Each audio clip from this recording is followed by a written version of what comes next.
everybody. Hello, everyone. Happy Monday. Yep, it's a Monday. I'm just having juice today. I made myself some Earl Grey tea, appropriate for our show. Always appropriate. Hey, Christy and Kathy. Sheila and I, I don't even know. See how tired I am? No, we quested hard this weekend. You quested hard. Great deals, lots of fun things, and then we just had a good time.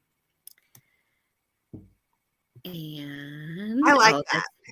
I think we definitely here. turn that into a saying for you. Like this weekend I quested hardcore or something. Like something. I always do. Hello, Denise. Hey, Denise. And Vintage Widow. I was saying hi to everybody in the chat right before we. Laura's having tea. We shopped till we dropped. We did indeed. Hi, Chris. Hi, LJ. Who else? And I said hi to Denise. Okay, I think I said hi to everybody. I think we said hi to most of the people who've said hi thus far. How was your weekend? Did you do anything fun? It was good. Were you recovering from your friendly questing together with Leanne? Well, Leanne left on Friday morning. So the last time I saw her, we said goodbye Thursday evening. Mm-hmm. And then Friday, I can't even remember. It's a blur of what I did Friday. Oh, I think I was just, I was starting to film my haul video. So I was filming on Friday, and then Saturday I was editing. And then Sunday, I was finishing editing in the morning. And then the rest of Sunday, I was prepping for my sale on Thursday. Christy's watering her veggie garden. It must be much warmer where you are, Christy. I know. It is. And she has cilantro that's overtaking. Oh, wait, no. Chamomile. No, cilantro that's taking over her garden. Kathy, hi. Hi, Kathy. Made it. God. We got a couple Kathys. We do. We're popular amongst the Kathys. We just need Picasso Cat and Kitty Cat. We would have. I know. There are a lot of Kathys. And I was anticipating that when I got into YouTube that there would be a lot of Heathers because there's a lot of Heathers my age, which is why I chose to go with Heather Elizabeth, because I didn't want to have people confuse me with other Heathers. Mm-hmm. But so far the Kathys win. There's more Kathys. Christy, about 2 leaves of cilantro is too much for me. I'm one of those people for whom cilantro does not taste good. Right. I love it, but I know most people. I can handle it in very small doses, like in a fresh salsa. Mm-hmm. I love it in pico de gallo. Again, about 2 leaves is my. I had a college roommate, Wendy, and she used to always say cilantro tastes like soap. It doesn't taste like soap for me. It's just not pleasant. It's just not pleasant. Yeah. It does work with some things, but not everything. Yeah, Kathy's got bad soap. Oh, yeah. See? The soap. I don't get the soap. It's interesting. My chemistry just tastes a beautiful fresh herb. That's it. You're lucky. So lucky. Yeah. Well. So do you want to talk about any of your questing over the weekend? Any highlights? I know you had wonderful meals with Sheila. You had great meals. Mm-hmm. Yeah, Sheila was sending me pictures about like things that she found that were similar to what she found. She found some Heisey. She got some Viking. I found some ironstone or Staffordshire, some brown transferware. Yeah. And it was a pattern I'd never seen before, and it was in such good shape. Yeah. So even though I just got plenty of dishes. How many pieces of Limoges? Like 65. 65. Yeah. So, but just the 65 didn't quite whet your appetite enough so that when you saw the brown transferware Ironstone, you said, I could use another. Well, Laura doesn't know about this. Hey, Steph. So, Steph! if you remember, so I took Sheila to the junk trunk, which was my last shop with me video, because she saw some stuff and she was like, we have to go there. And so I took her there. And in that video, I said that I saw this gold flatware set. And yes. I had told Laura on the way there to filming that video that I was like, I really want some gold flatware. And it was still there. So, Laura and I, we talked to everybody. So we had multiple conversations with the couple that run the junk trunk. And I was like, so what are the odds that the gold flower is going to go on sale? And she's like, well, I'll ask him. And, it's my husband's. And he's like, is it the gold silverware? So yeah, he's like, how's $10 off sound? I was like, that sounds great. So now I'm gold flatware. Yes, Laura. To match my Limoges. And any other pretty things that need gold flatware. Yeah, we all are waiting now for your personal titillating tablescape with all of that Haviland. Plus, I got some etched Fostoria glasses yesterday. I don't think I saw pictures of those. I know, because it's all still in my car. It's in you got to get that out of your car. What isn't the temperature can affect the glass? Nah, it's just, it's warming up outside, so at least it'll have its calm. Okay. And they're my favorite shape. They're the iced tea glasses that's like a little bit angled. Mm-hmm. Really pretty. And it's hard for me to find Fostoria around here. Mm-hmm. So, I saw a bunch this weekend with Sheila. Maybe she's my Fostoria good luck charm. Laura, we have that book club to plan, remember? So,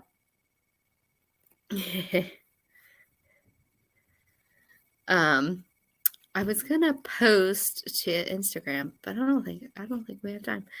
If one of your slides takes a while, I'll do it. But I'm very excited for my history highlight. Now, y'all, it's short, but it was one of the most interesting that I've come across in a while. So, well, what I kind of want to, before we dive into the segments, really quick.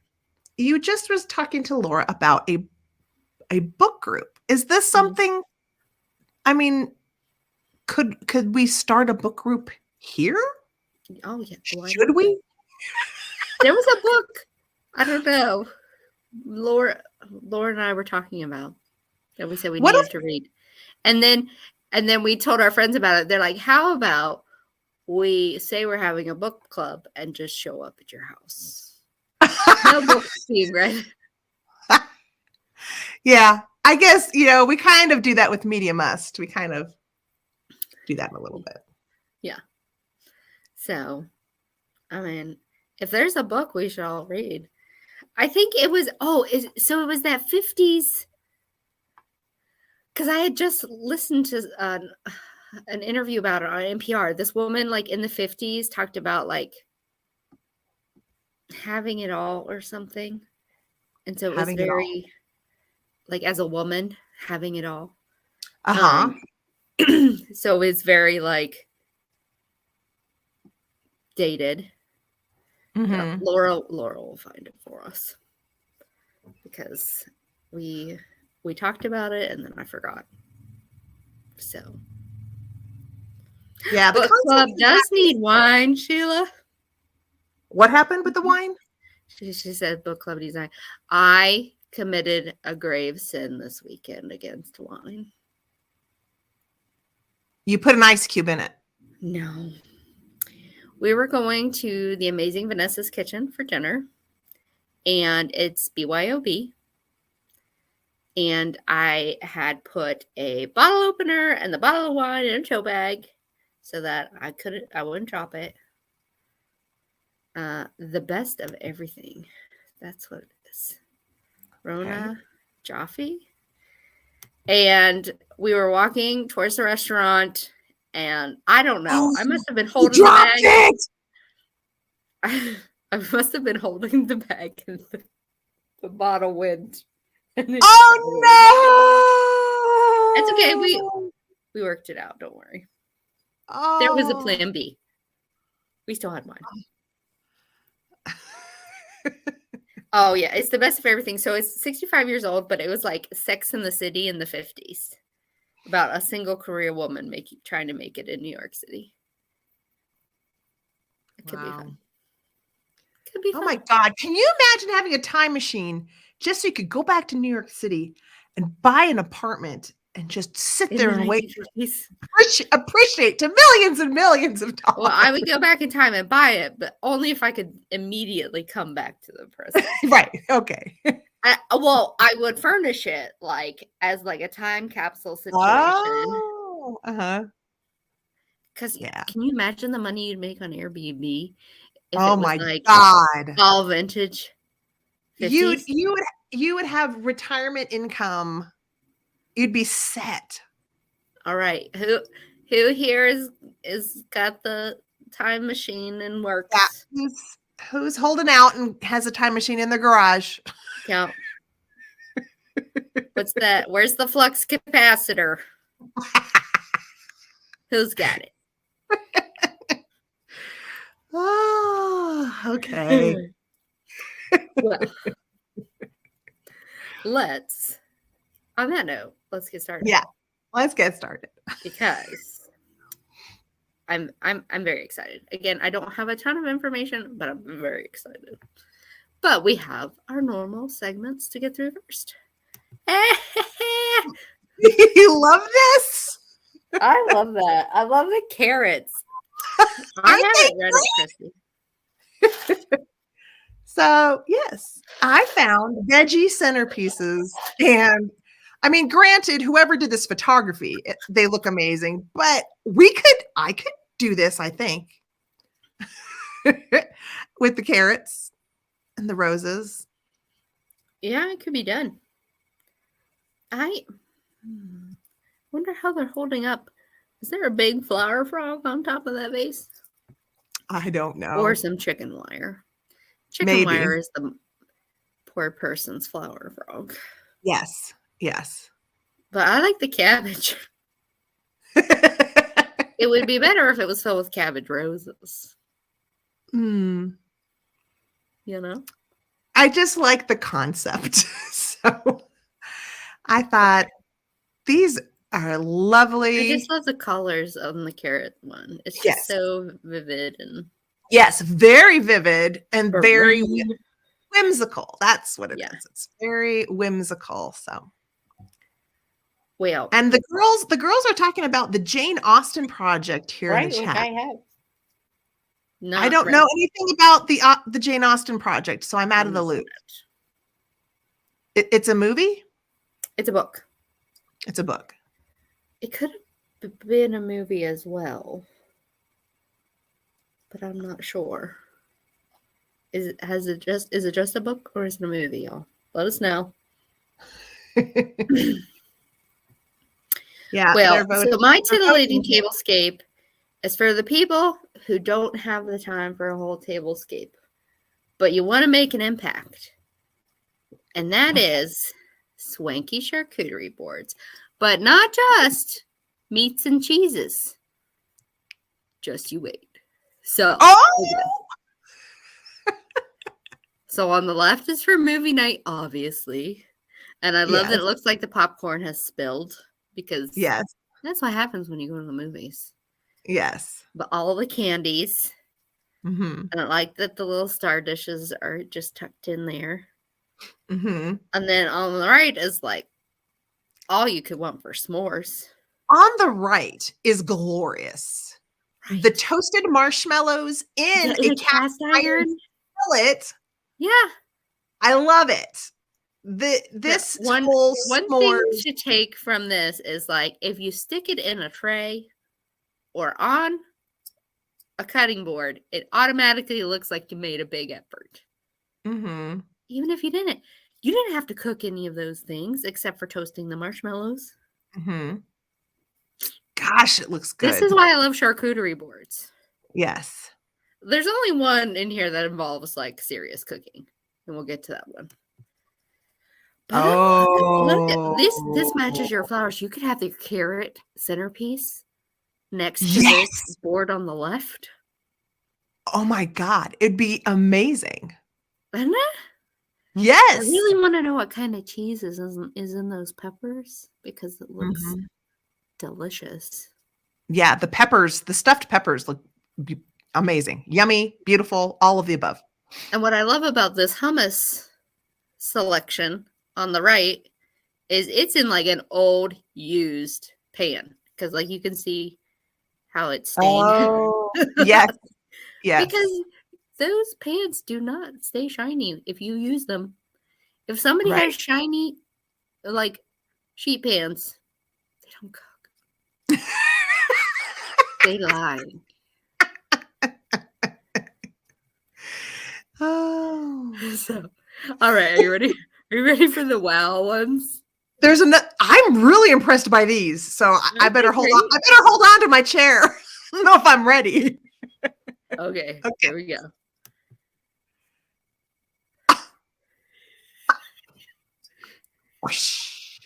Look at look at it's all fruit, but then they arranged it by color, and I'm just so pretty. Mm-hmm.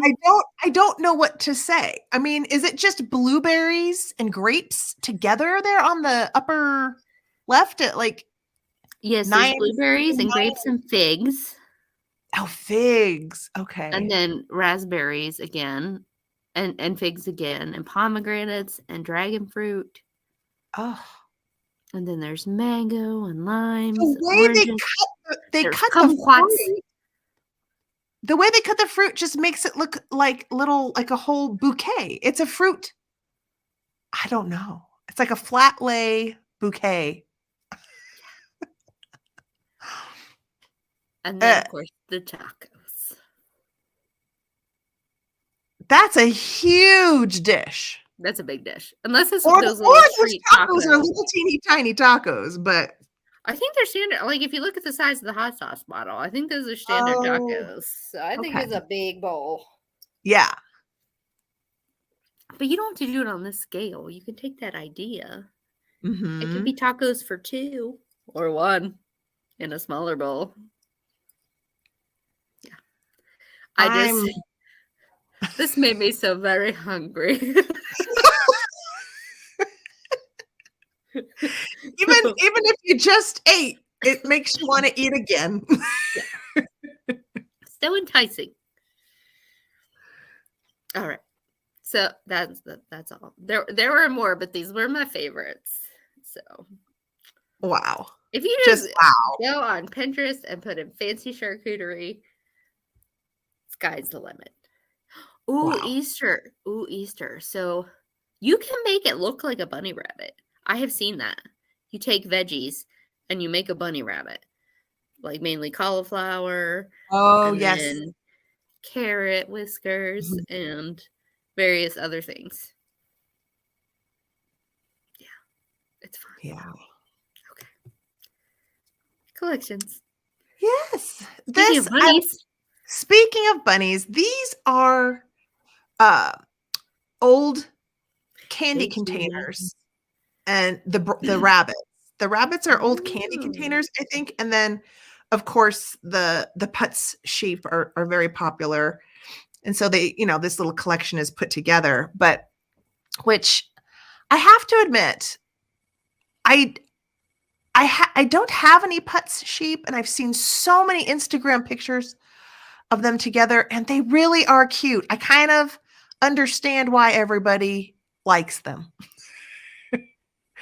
Do you like the Putz sheep collections? I like them. They're cute. I would love to find one of these rabbit candy containers where the head comes off. These two on the top, you can tell the head comes off on these ones on the top. I would love to find some of those. Nate, darling, do you know he gave me a nickname the other day in a chat? You know how sometimes he calls different gals different names, and he kind of helps him remember and stuff. He called me Countess Heather Elizabeth. Nice. I liked it. I need a nickname. He calls me Angie normally, which is fun. But I was like, oh, I finally got a nickname. All right. So my collection is just dedicated to hand vases. I saw the collection on the left, and then I was like, ooh, show me more. Those are I great. found this on the right is very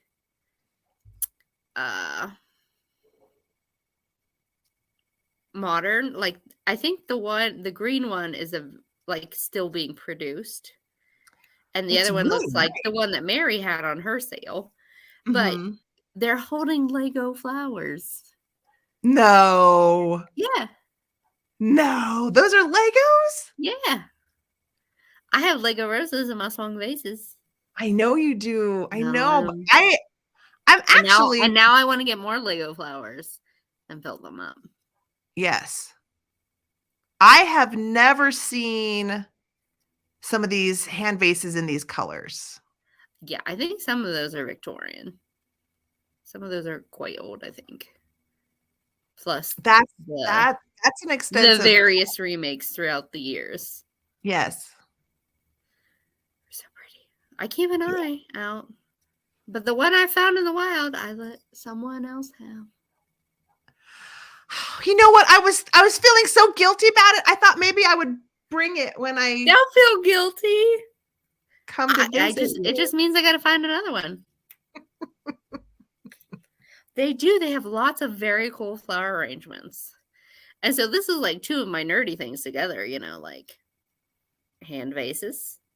Mm-hmm. I do have one hand vase, and mine is uranium. It's teal. It's like late 1800s. It's an older one. Mm-hmm. But it's the one that Fenton copied. Oh, okay. So these, I took photos. Yeah, I took photos of these when I was in Colorado Springs with Leanne at Sweet William Antiques. And I thought they were pretty. And I thought, this is one of those collections that I probably will never have because I've never there were 4 of them at the estate sale, but they weren't there when I went back. Oh, really? Yeah. I never see a whole bunch of these. I've seen them, but the paint was almost completely gone on all of them. But yeah, you can tell the paint is pretty worn off on these two. But I just thought it was a nice little collection in the really pretty milk glass, hand painted milk glass, shallow dish, compote, whatever you want to call that. But it's one of those collections that I admired, but I don't. You I can don't think I'll ever end up to it. Maybe. Just put it out there. Maybe. You never know. Hey, Nancy. Hey, Jeannie. No, they're solid. They're not solid. They're like blown glass, milk glass. Yeah, and they're old. Yeah. These are old. Like Victorian, yeah. Yeah.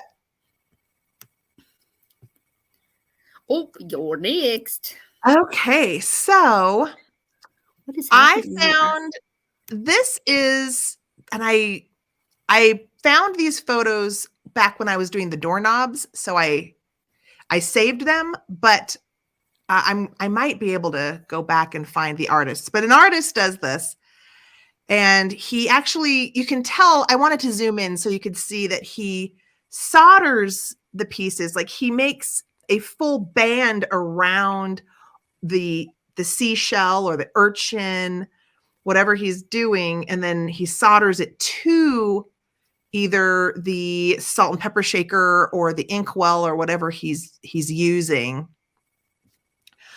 But I thought it's both Rustic Reborn and Celebrating collections, because if I had a collection of these, I would absolutely make it center stage. They're beautiful. That's And of very course cool.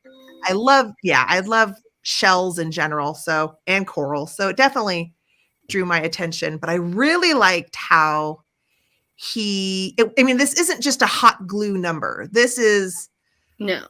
like full metal work and Well, yeah, solder. and he didn't just like plop it on there. It looks like there's decoration all the way around the shells. Yes, the metal. Yeah, exactly. Oh, that's very cool. Yeah. You have to. I didn't do. do one of these. Just because, well, sometimes it just depends on the pictures you find, but I know. It takes you down a rabbit hole, and then you're like, "Ooh, right, exactly." So this was just one of those things to put flowers in. You got an old cheese grater, turn it into a vase, and a towel rack. So multi-purpose. Oh, I can't even. Oh, the thing was hiding that. Yeah, That's cute. so it's cute. And then got a vintage umbrella. I feel like the cheese grater is right up Susan's alley. Yeah. I thought instead of a wreath, do tulips in an umbrella. I mean, nothing's stopping you for this month of April, so you could do it. Well, so this was going to be my history highlight before I found what I found. Okay. Because my friend sent me this picture, and y'all remember I did the crazy ceilings. I was like, ooh. Yeah. And then I found this, and I was like, where is this? What is this? So this is a bookstore in the French Cultural Embassy in New York City. Oh, Susan's here. Hey, Susan! And Susan's been there and done that. See, I looked like the umbrella. But this bookstore and the French Cultural Embassy is in a mansion designed by is it Edgar White? He was a very famous architect during during the Industrial Age, or what is that? The Gilded Age. Gilded Age TV show. And so they purchased a Gilded Age mansion, and it's this here on the right hand side. The flatter looking part of the building is another mansion, which is currently for sale. If you have $45 million just lying around for just the two windowed section, or does it include that balcony over there on the far left? Nope, that's a different house. $45 million just for the. Maybe more than that. What? Yeah, $45 million. Oh my gosh! I have it saved. But oh, I want to get his first name correct. Because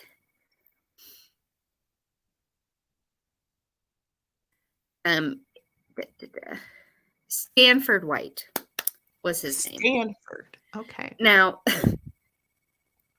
as we go through this, I want to talk about him just a little bit, because So and it's still, there are parts of the mansion that are exactly as he designed them. And there are parts that have been obviously modernized.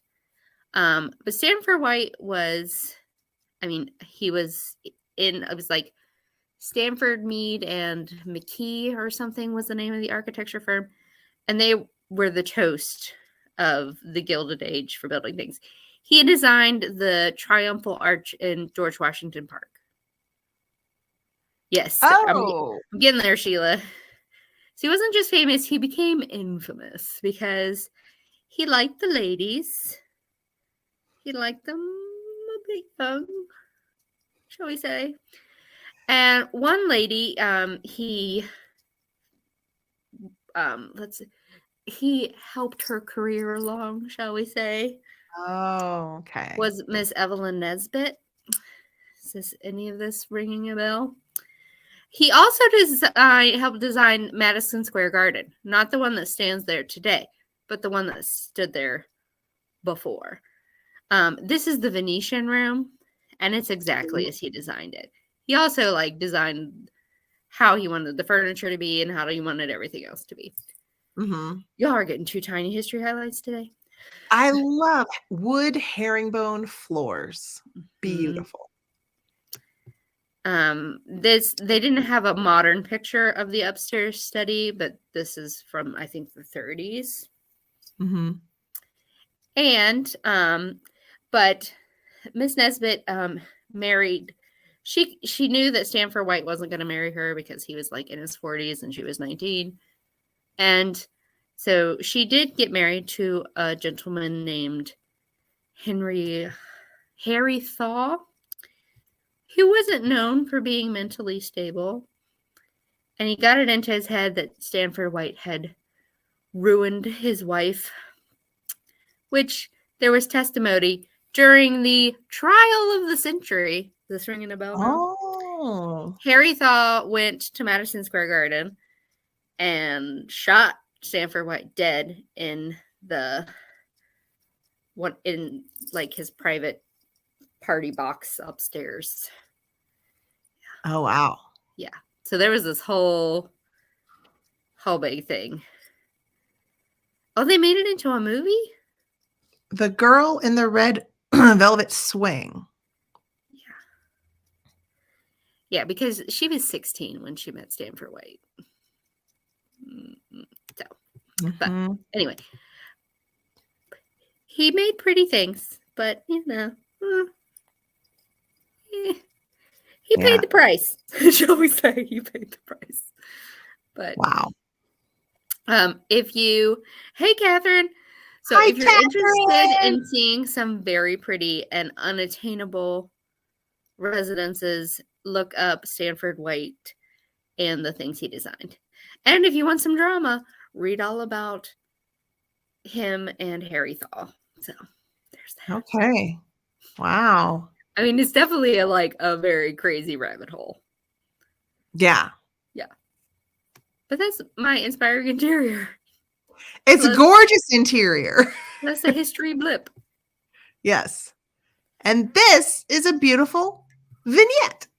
It's just super simple. They put a white ironstone bowl on an antique scale and put the most beautiful daisies on it. And I loved it. I said, this is gorgeous. So I just threw it in. Threw it in there. Oh, so my media must is a whole different part of the world than what we're normally in. Netflix recommended it to me because I like period things. And I have never watched Korean dramas. And apparently I'm missing out because I'm only 2 episodes into this and I am hooked.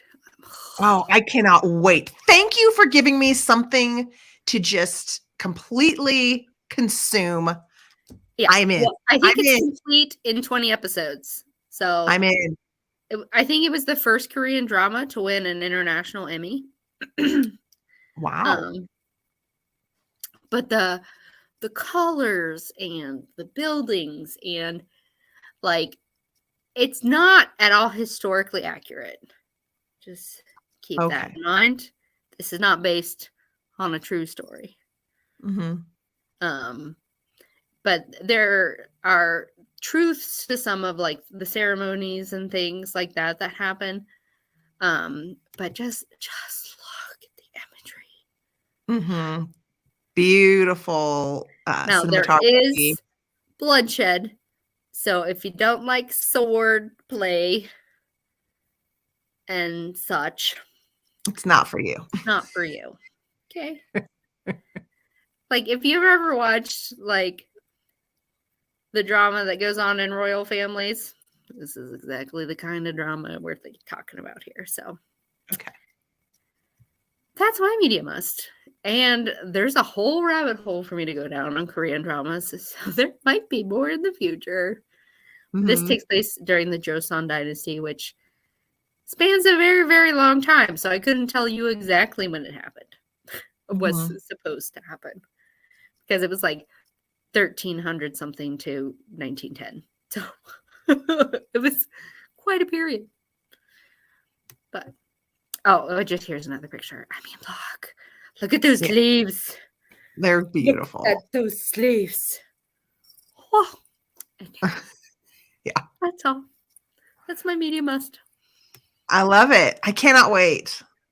I've been wanting something to binge. Susan, so I'm a Hallmark girl too, but I love some scenery and immersing myself in a completely different world, and this definitely does it. Oh my God, I saw her post. Oh yeah, sorry, Steve. So this post was just something Jody Renshaw had up from several days ago, and the photos are so great that I'm going to media must her post. So her Instagram is Jody Renshaw _ Studio 36 Bangor. And just go back a couple of days to I think the egg crate photo is the one that is in the front. The first one, yeah. Yeah, the first one. So click on that and then just look at some of these amazing vintage Easter bonnet photos. I mean, like over the top, outrageous, but awesome. I really think next year we should have an Easter bonnet making party. An outrageous. Who can make the most outrageous? I have the brooch that I want to use for it. I'm ready. Anything goes, because look, egg crates. Eggs. I mean, that would almost be more expensive than a fancy hat these days. Yes. Okay. So hi, Karen. I think they were just having fun. I don't think they took themselves all that seriously. The ladies in the bonnets? Yeah. I was thinking that I bet they loved what they did. I bet that matters. Here's the thing. I think there were a lot of Easter parades in small towns and big towns. And I'd be willing to bet that there would be some ladies who loved to make the really funny, outrageous Easter bonnets for those parades. I bet there was a ribbon involved. Yes. For the ladies with the most outlandish and or extravagant hat. Exactly. That's what I think. And they had to make it around the cakewalk without it falling off. That's a little extra right there. All right. So I want to introduce you to two ladies. Okay. And their names are Emma and Mamie. Okay. They're pictured here on the left. Just do it, Apple. Just do it. Hey, Apple. And so here's some background on them. Emma was born in 1872. Mamie was born in 1876. They're first-generation Americans born to German immigrant parents from Cologne, Germany. The family actually originally settled in Illinois, but they had moved to Missouri before the girls were born. Their father basically did any job he could get. So, which is unfortunately the case for most immigrants who land here in the land of plenty. Either he was a teamster, a butcher, a storekeeper within the German American community. And within that community, there was a big number of photographers, retouchers, and engravers. And being around those people inspired these two ladies to become photographers. And as we know, in the late 1800s, early 1900s, not easy to break into a field that's largely dominated by men. But they moved to St. Louis, where they studied under a gentleman named Fitz W. Guerin. He was a Medal of Honor winner from the Civil War, and he was a very well-known studio photographer. And so they studied under him for 3 years. He retired in 1903, and they purchased his studio and all of his negatives. And think about where we are. St. Louis, 1903. I've given you a hint. Are you ready to meet me in St. Louis? The expo. Yes. So, first of all, I did not know that the expo was known as the Louisiana Purchase Exposition. Most people call it the St. Louis World's Fair, but it's not actually known as that back then. It did showcase things from all over the world. And this poster was drawn by whom? If you think back to my Art Nouveau, y'all know who designed this poster? Mucha? Wait, how do you say it? Mucha. Alphonse Mucha, one of the most well-known poster makers of the Nouveau Age. And you'll see this lovely cosmopolitan woman, and behind her is a Native American visage. Wow. And so they brought in peoples from all over. And the World's Fair Committee was very, very protective over how this exposition would look. So they had a team of photographers. 2 of those were Emma and Mamie. Oh. But they had a different philosophy when it came to photography. They didn't believe in retouching, because retouching was a thing way back then. They believed in natural light. So in their studios, there were huge windows. They did not use lights. They used natural light pretty much only. And whereas most of the photographers photographed these individuals at the fair in front of the very, shall we say, stereotypical backdrops that the committee has put together, and a little bit racist, but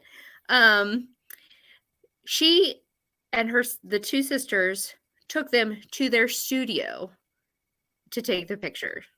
So it's largely expressed that they gave these subjects a lot more dignity than other photographers did, including Geronimo, who was 80 at the time, and he was a prisoner at that point. He was released to be a sideshow.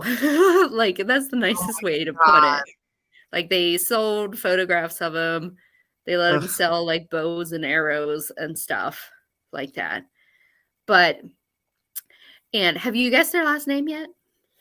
If y'all watched my haul, it's Emma and Mamie Gerhard was their name.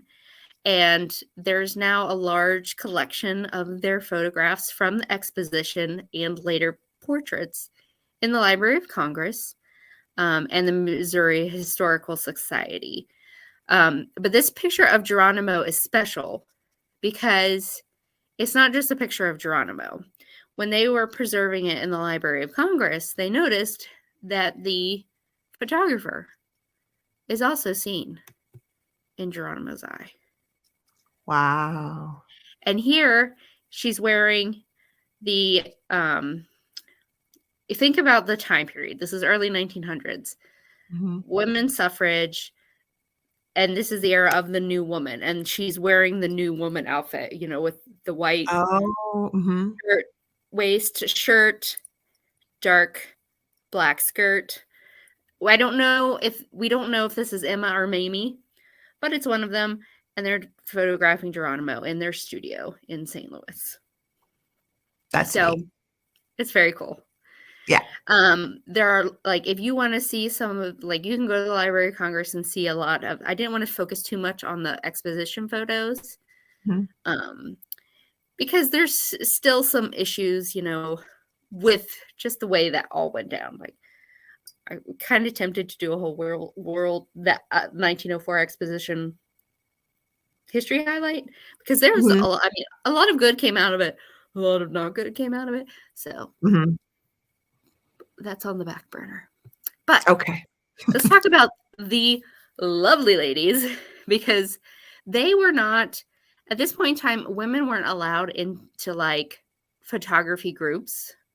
There was like a women's federation of photographers, but that wasn't started until 1910.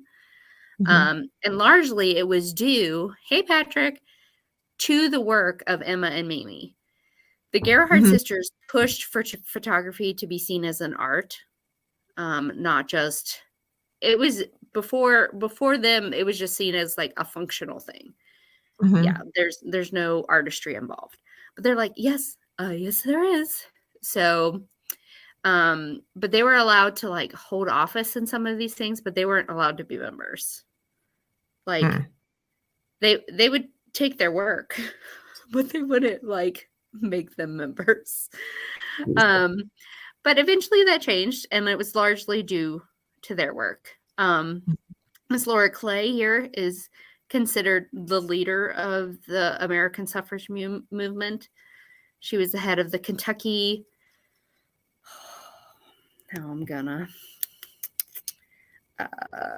Equal Rights Association. Okay. And does her last name look familiar to you at all? She's a very famous cousin of Mr. Cassius Clay Jr. Oh. Muhammad Ali is her cousin. Yeah. They also photographed Helen Keller. And Jane Addams is another suffragette. And then Miss Frances Cushman Wines, she was the only woman to hold office in some real estate exchange thing in St. Louis. Like, if they were up and coming and they were movers and shakers in St. Louis, and not even just St. Louis, the Gerhardt sisters were the people they wanted to photograph them. Yeah.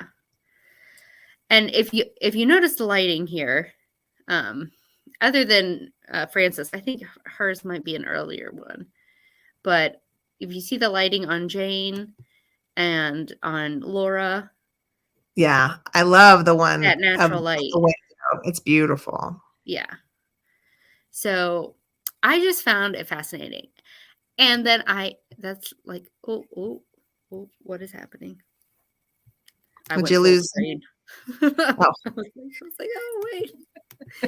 So now I want to show you what led to this.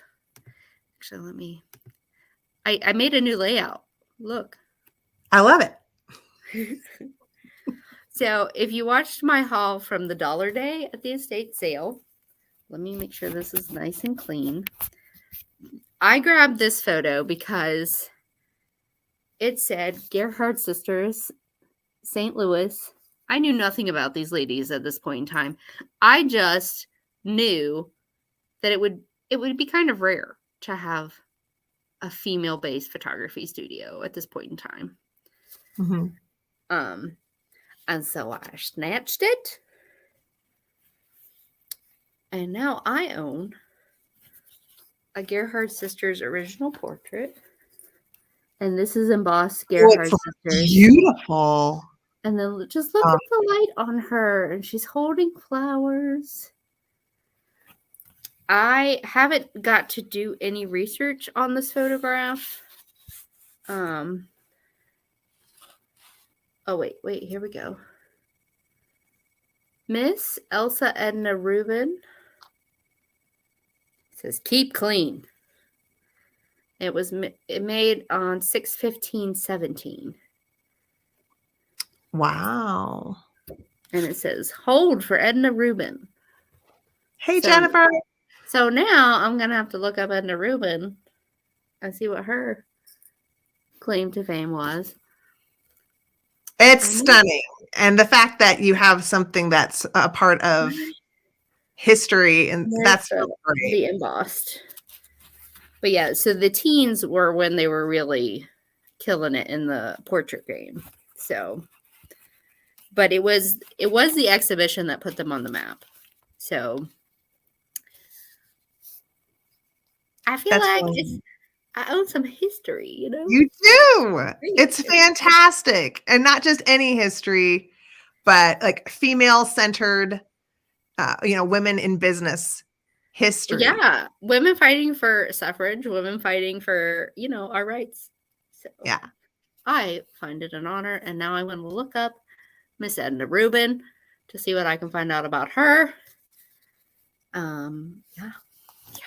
Well, it's to be continued. You're going to have to keep us updated. I know. I will try to keep you updated. Yeah. That's awesome. That was my history highlight. And my new favorite thing. That's awesome. So I love it. Did you bring a favorite thing? I didn't bring a favorite thing, but I did bring a sneak peek of two things that I'm going to bring to Patrick's sale this Thursday. Yes.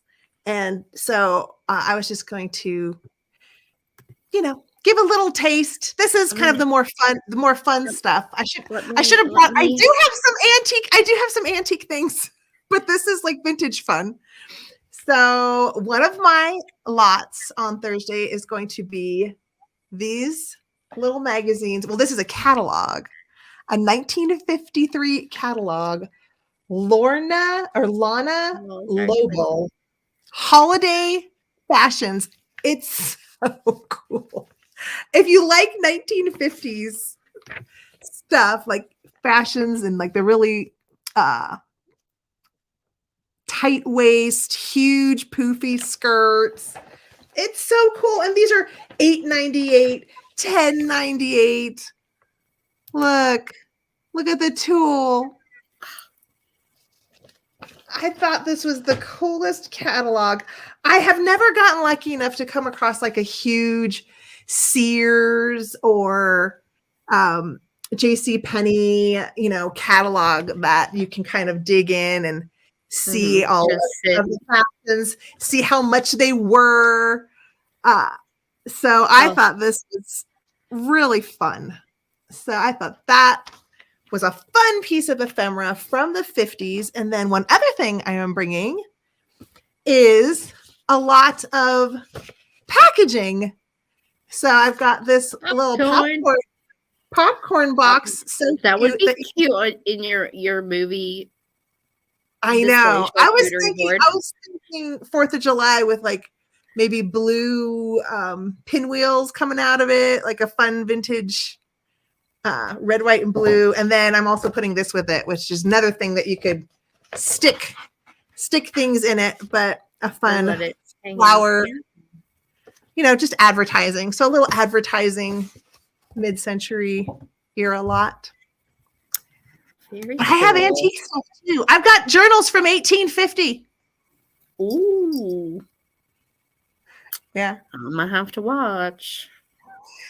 And sit on my hands. I don't find anything.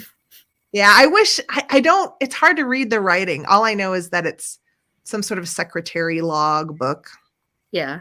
But the handwriting is gloriously beautiful. Well, yeah. Well, and a lot of people back then wrote in shorthand, which is a whole. Oh, this was. It's hard to decipher if you don't know shorthand. Mm-hmm. I have a book on shorthand somewhere. I was going to teach myself. I was like 12. I thought. Wow, that is ambitious at 12 years old, Angela. Although I should not be surprised. Just smarty pants.